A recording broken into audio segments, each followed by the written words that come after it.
Hello there, my name's Mark and these are my dice tales, and today I've been playing Dragon Rampant by Osprey Games and written by Daniel Mersey. I'm going to be playing it solo because it's been recommended on some solo Facebook groups. Sort of play both sides and it's quite a good game, so I'm going to be giving that a try. Now I'm wearing the sunglasses because I've got some terrible hay fever, quite painful, and I wanted to try and salvage this video because I am planning on doing some more Cyberpunk where the glasses might be more suitable, hardwired potentially next week. So I wanted to get this Dragon Rampant out there. I've played 3 games, and what you may notice is, let me see, I've got a, well, you'll see on the video that there is a dice cam, probably going to appearing in one of these corners. So there is that. I've upgraded my camera so it should autofocus on things. I don't think I've got anything to really show you on the autofocus right now on the old behind the hand shenanigans that people do. So I've got 2 cameras, my fuzzy one, which is why I abandoned my first 2 Battlelore game videos.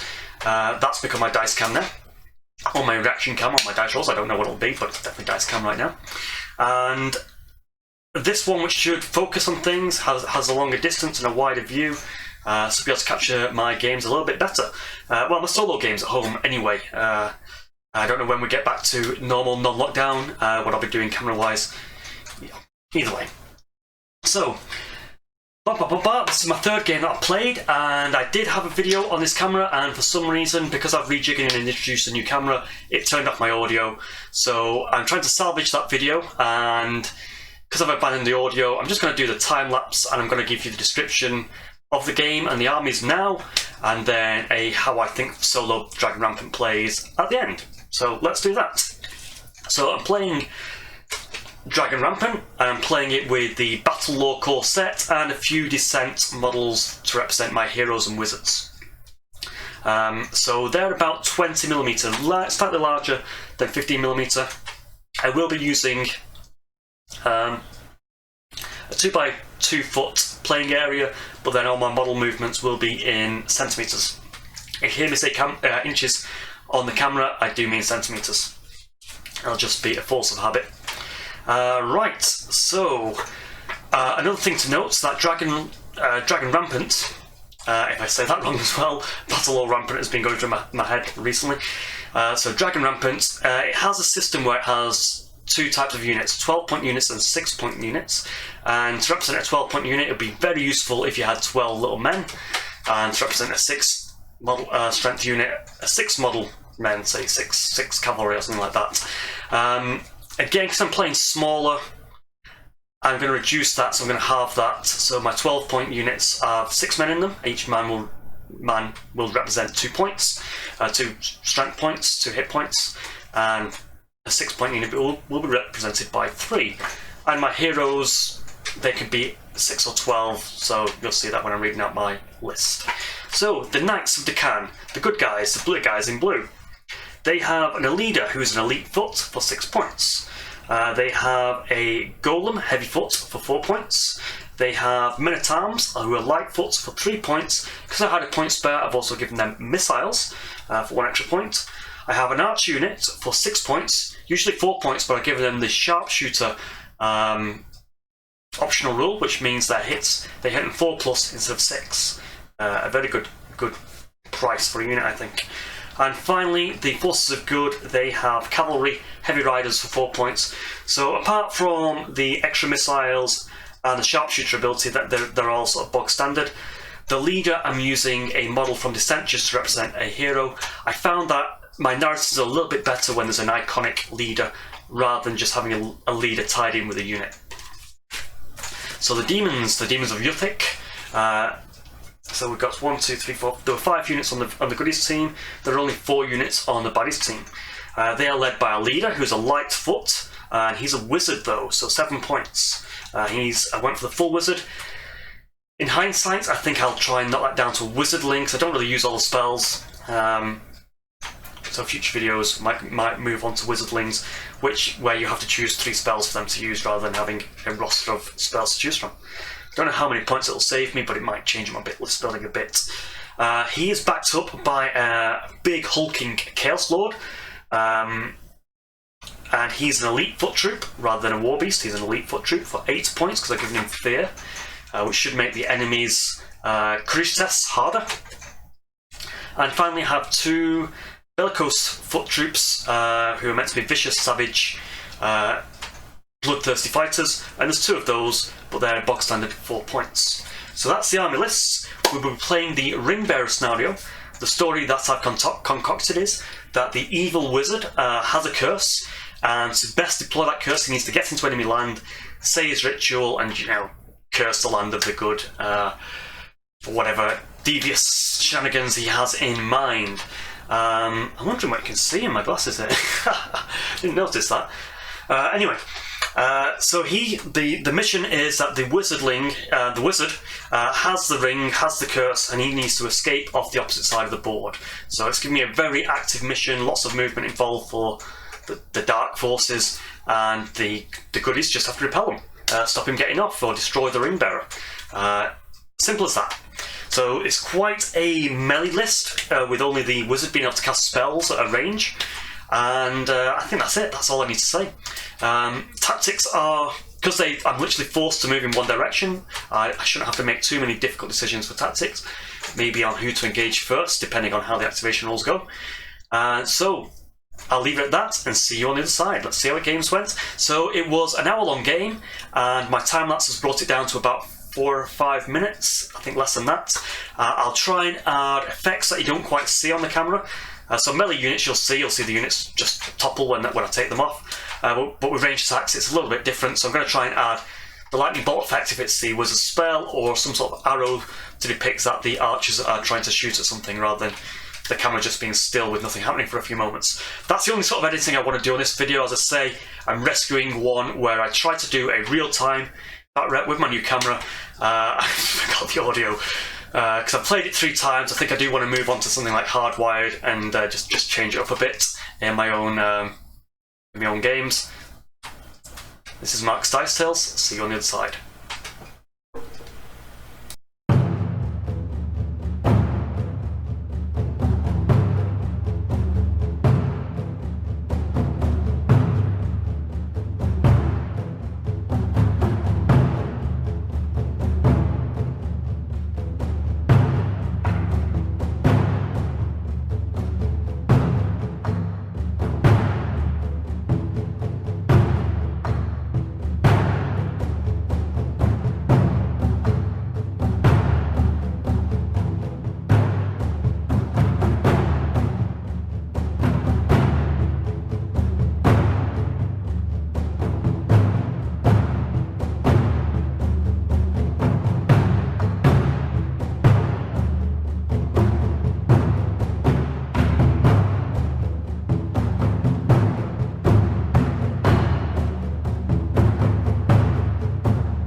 Hello there, welcome back. So how was that? It was 5 minutes and some epic music, probably from Bensound or Technoax. I don't know who I added on in the edit when I'm recording this.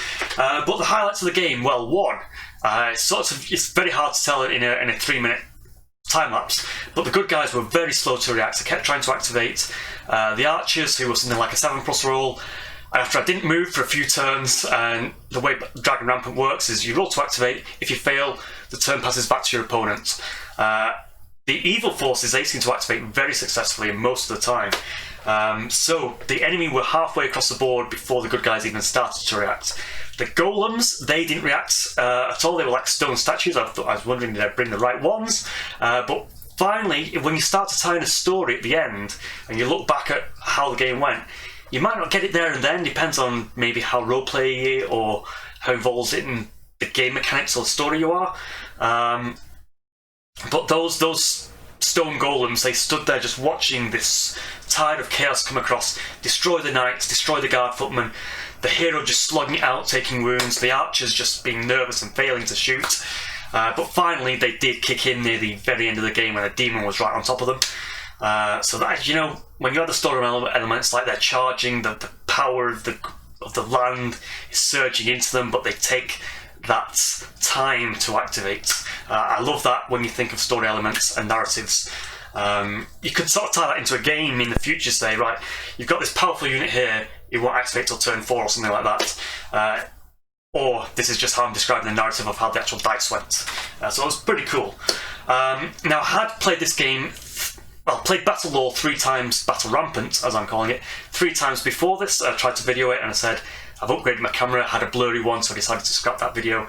And I'd also played Gather the Crystals, which was a very movement-based one, but it didn't have that satisfaction of a battle, because the game sort of ended unsatisfactorily when a unit just moves onto the crystal and then you realise that the other army can't gain any more crystals. So we'll be looking at solo scenarios and what's best to play solo to have a good game, or a good game and a good narrative, I think is what you're looking for.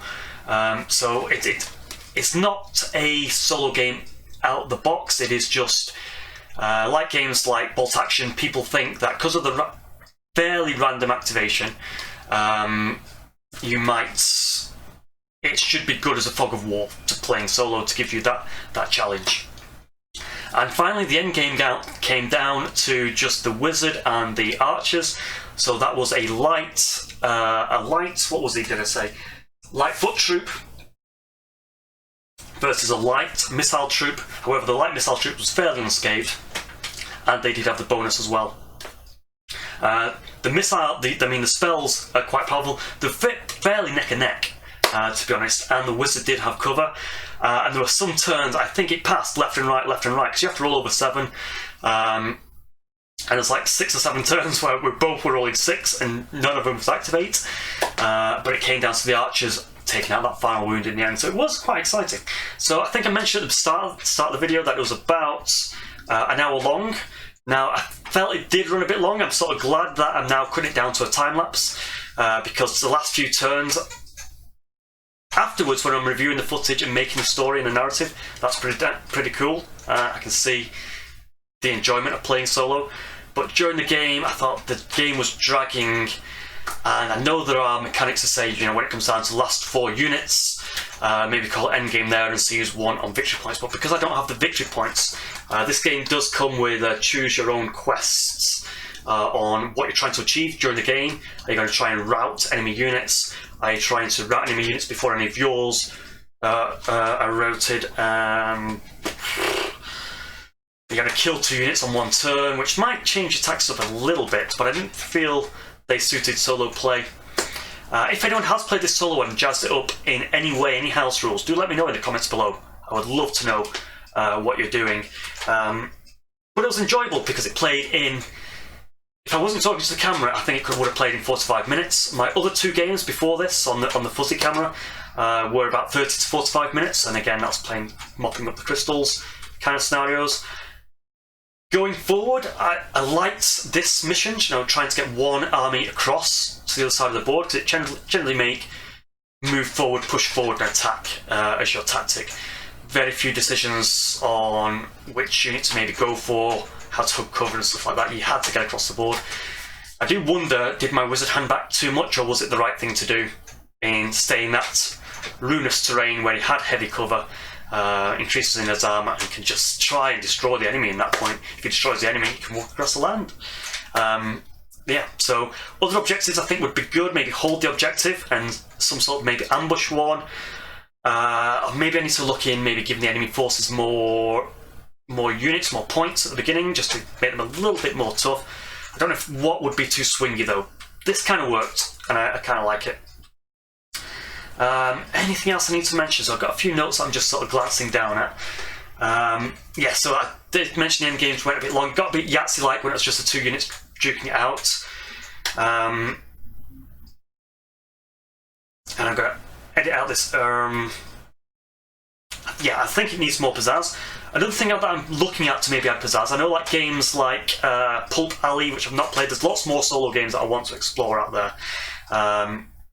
But obviously, times and expenses and etc. like that. But I know some of them have a card draw mechanic, and I'm thinking if I look at the cards that come with Battle Lore, could I make some sort of flip mechanic to say, wow, the Flesh Rippers are boosted this turn, they get an extra move action, they can reactivate if they fail an activation, get a double activation, something like that. Just to make their army a little bit, whoa, wasn't expecting that, that suddenly changed it. How am I going to change my tactics to react? Just an idea, don't know where I'm going to go with that.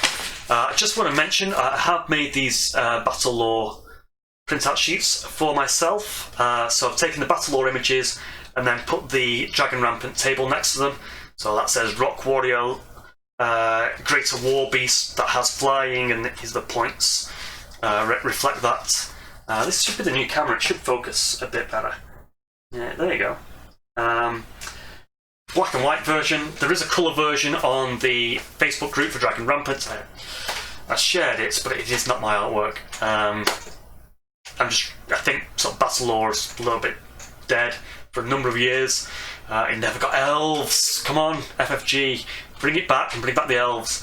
I know on Alternative Armies there is a very good looking elf 50mm units. But yes, let's see. So I've mentioned other scenarios. Some sort of pick up and collect scenario might be good, where you know, steal it, take it back off the board, bit of a chase going on, and I mentioned sort of ending the game when it's just 4 units remaining. Though at 24 points, that does seem to be very fast, so if you want maybe a half-an-hour game, could be something to look into. So it's good. It worked. It worked as good as sort of any other solo game, I think. If you're a pure solo gamer, you'd probably like it and get into it. If you're new to solo games, you're just trying out army lists, I think it kind of works as well. As a pure solo game, probably better out there with all the flipping card mechanics. As I say, I enjoyed my hardwired. I'm awaiting a few more robotic units, drones and such, to play that again, and sort of jazzing up my train a bit more as well for the next video. So I don't think there's much more to add on that. Now I'm thinking, I don't know if I'm going to get to it on this video, but with live events, I think I want to try and do some good with my videos. So I'm going. Okay, there are affiliate links below. They will definitely help me buy new rules and new camera equipment and such like that. Like I've got my second camera for my dice. But I am thinking of adding a charity link below. If I can see activity on that again, that will inspire me. And it's going to be charities for stroke and dementia. 2 things that affected me in my life for a long time. So I'm thinking, I've got a platform, I can use it to sort of get out there and make a change for the good as well. So there's that. So do like and do subscribe. It does inspire me to keep doing these things and better and persevere, as I say, when I've had this horrible hay fever. Had the nose sprays and everything, but I feel quite hide behind the camera at the moment. So this has been Mark. I've enjoyed playing Dragon Rampant solo recently, and thanks for watching Mark's Dice Tales. Thank you very much. Goodbye.